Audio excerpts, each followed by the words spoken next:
ಎಲ್ಲವೂ ತಿನ್ಕೋತಿದೆ. ಒಂದ್ ಹಿಂಗ ಹಾಕೋ.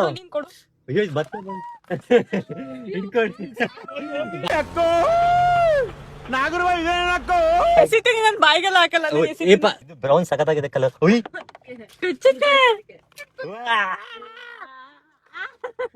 ಅದಲ್ಲಿ ನೋಡಿದ್ರೆ ಅಪ್ಪ. ವೈಲ್ಡ್ ಲೈಫ್ ಸಫಾರಿ ಅಂದ್ರೆ ಜೀಪಲ್ಲಿ ಹಿಂದೆ ಕುತ್ಕೊಂಡು ಹೋಗೋದನ್ನ ನೋಡಿರ್ತೀರಾ. ಆದ್ರೆ ಅಮೆರಿಕಾದಲ್ಲಿ ರೆಂಟಲ್ ಕಾರ್ ತಗೊಂಡು ನಾವೇ ಡ್ರೈವ್ ಮಾಡ್ಕೊಂಡು ಹೋಗ್ಬೋದು. ಈ ರೆಂಟಲ್ ಕಾರ್ ಕಂಡೀಷನ್ ನೋಡಿ ಮುಂದಕ್ ಮೂವ್ ಆಗ್ತಿತ್ತು ಅಷ್ಟೇ. ಜೊತೆಗೆ ಸ್ಮೆಲ್ ಮತ್ತೆ ಇಂಟೀರಿಯರ್ ಫೀಚರ್ಸ್ ಮಾತ್ರ ನೆಕ್ಸ್ಟ್ ಲೆವೆಲ್. ನಾವು ಡ್ರೈವ್ ಮಾಡ್ಕೊಂಡು ಹೋದ್ವಿ, ಎಲ್ಲಾ ರೀತಿ ಪ್ರಾಣಿಗಳು ಇತ್ತು. ಲೈಫ್ ಅಲ್ಲಿ ಫಸ್ಟ್ ಟೈಮ್ ಎಲ್ಲಾ ಪ್ರಾಣಿಗಳನ್ನೂ ಅಷ್ಟು ಕ್ಲೋಸ್ ಅಪ್ ಅಲ್ಲಿ ನೋಡಿದ್ದು. ಇದ್ರ ಮುಖ ಫುಲ್ ಒಳಕ್ಕೆ ಬರ್ತೈತೆ. ಸರ್ ಮಂಡ್ಯಗೆ ಹಿಂಗೆ ಹೋಗದ?